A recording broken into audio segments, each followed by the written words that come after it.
We have on the phone with us this morning, our guest is Representative Ybarra out of Quincy from the 13th District. Good morning, Representative. Morning. How are you guys today? Very well. Very well. Just coming off that press conference of that shooting in Colorado. I know you were on hold, kind of probably listening to a little bit of that. How could you not know, what's going on there today? So just a tragedy. We're going to start talking about gun safety and everything, but with you today. That's probably a good place to start. Yeah. Just in terms of exactly. gun issues and stuff that have been brought up, and where do things stand from that topic, or is that, I know you guys all have specialties, so maybe that's nothing that you've been dealing with particularly, but anything to add from Washington State's perspective? I think the first thing is just, my heart goes out to the folks in Colorado, and just be praying for the folks out there, and hopefully everything comes out okay. And it's just terrible. So I'm feeling really bad about that. Just heard about it in the news and things. So, but in Olympia, lots of gun bills coming through to control weapons and stuff, and obviously most of the folks that have guns use them for protection, not for what happened in Colorado. Most folks use them for protection, depending on where you're at. They don't want to be involved in a Colorado kind of situation, right? They see that as the first responders themselves situation. So, yeah. Again, we've got bills coming through, and there's this fine line of Second Amendment rights and gun rights and keeping people safe. And so how do you tackle that? And so it's a very fine line between, taking away guns and keeping guns. And what's that line? And so that's what we kind of do almost yearly with all the different bills that are coming through. So it's a pretty difficult line to keep in sight. But at the end, for me, is our Constitution says we can have the right to bear arms, and that's kind of what I go for, mostly because it's constitutional. And many of your constituents in your district are proud gun carriers, I'm sure, up in the 13th District. That's no doubt. That'll just have to work itself out in Colorado, and I'm sure we'll probably be hearing about gun safety and all those gun laws even more now in our state. But and we want to talk to you a number of subjects here, and no doubt the state's revenue forecast and a possible capital gains tax we want to talk to you about. But I think a lot of us are just frustrated with this governor, and at this point in the session, what, if anything, can be done about limiting the governor's emergency powers? Do you have any answers there? Well, when we started session, we had, I'm pretty sure there's 4 or more bills that would limit the governor's powers during emergency times. Right. And each of them were shot down or not listened to. There's another one just came out recently that we're going to be hearing. It's bipartisan, so we've got a Democrat and a Republican on that particular bill. So we're hoping that particular bill can make it through the system, and hopefully that limits his powers. We, just like you said, I'm hating that he's the only one in charge of making all the rules, because he changes them every day. Every day we have a new phase 1, phase 2, phase 3, and look at the phases now that we're in, and look at the phases that we had 6 months ago, and look at the different lines that people have to cross, businesses have to cross, people have to cross. Just almost monthly there's something different, and I think that's just because you have one person in power that doesn't listen to anybody, doesn't listen to folks in the 13th or the 12th or the 14th, wherever you're at. He's just not listening to anybody.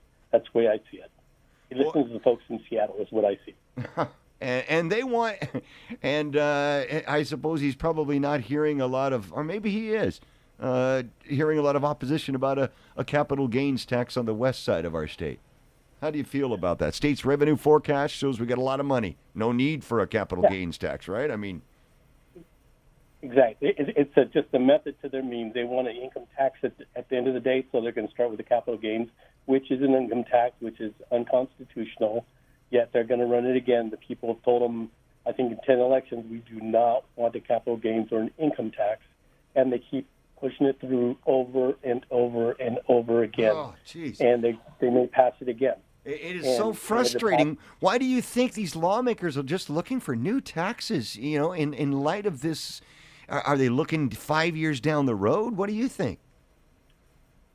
I think the other side of the aisle believes that taxes are okay if it's for a good reason. Huh. That's what I believe. I think if they think it's a good reason, like, for instance, paying for everybody's college for free, they think it's okay to tax people in order to send kids to college for free. Well, in my opinion, I think that kids should earn their way through college like everybody else did before them, because they'll really relish what they've accomplished. And then if you give it to them for free, most people won't do it just because it's free and it's easy. They can do it anytime they want. But I think the other side of the aisle just wants, they think if it's in their opinion, a good cause, then they can tax it. It's okay with them. But it's not okay with me. And it's not okay, I think, with the Republican side of the House. Well, just a few weeks left in this session, so I guess taxes are what some of the things that lawmakers are going to be working on, right? Oh, yeah, we're definitely going to be working on that. Well, definitely our budgets are coming through. We still have our operations budget. We just heard our transportation budget came through, and plus all the other taxes that we didn't talk about, which was, we talked about income tax and capital gains, but there's also the low carbon fuel standard, which is going to be I'm guessing about 50 cents a gallon per of gas, plus a carbon tax, plus other little taxes are coming through that are going to affect all of us. And the other side of the aisle usually talks about, we want to help the poverty folks or the people of color, and they always say their premise is that we have a progressive tax system. But what are they doing? They're taxing everybody, so who is it going to hurt? The people that they say they want to help, the people of color and the people in poverty. And every time they pass a tax, that's who it hurts. That's right. So it just makes no sense to me why they do that. Man, no kidding. Got more money than we thought we would have. We certainly have enough money to meet our obligations. It just, again, it just seems to me that at a time when, it's I don't know if there's ever the right time, but it just seems to me that we're in a time right now where we're still recovering from COVID. We're not, wealthy people have managed to continue to make some money through this time period. But I'm one of those people that have never begrudged people who have money their money. Just because you have money doesn't mean that I don't. Right. That's more on me than it is on you taking mine, which seems to be the prevailing mindset. So I think you're in line with, and that's why you're elected, because you are mentally aligned with philosophically the point of view of a lot of folks over here that say if you work hard and you've earned it, then who's to say that other people should come in and dip into your success. Let's see. We're probably going to get out of here on time, though, right, Alex? As far as anything that you can see developing. Yes, I think with the new budget, the surplus that we have, the $3.2 billion surplus, I think that there's going to be, like you said, plenty of funds to go around all over the place. We've got $1.85 billion for K-12, $1 billion for transit, $655 million for higher ed, $404 million for rental assistance, and that's from the Fed. So we got plenty of money to go around, so I think that we're going to be just fine getting that here on time. In fact, just to let you know, I've got an education meeting coming in 2 minutes that I'm ranking on, so I'm going to have to get rolling in about a minute. Well, we'll let you go, and thank you for your time, sir, and for your hard work on behalf of your district in Eastern Washington, doing what you can to keep common sense in play in Olympia. Representative Alex Ybarra, thanks very much. Appreciate you.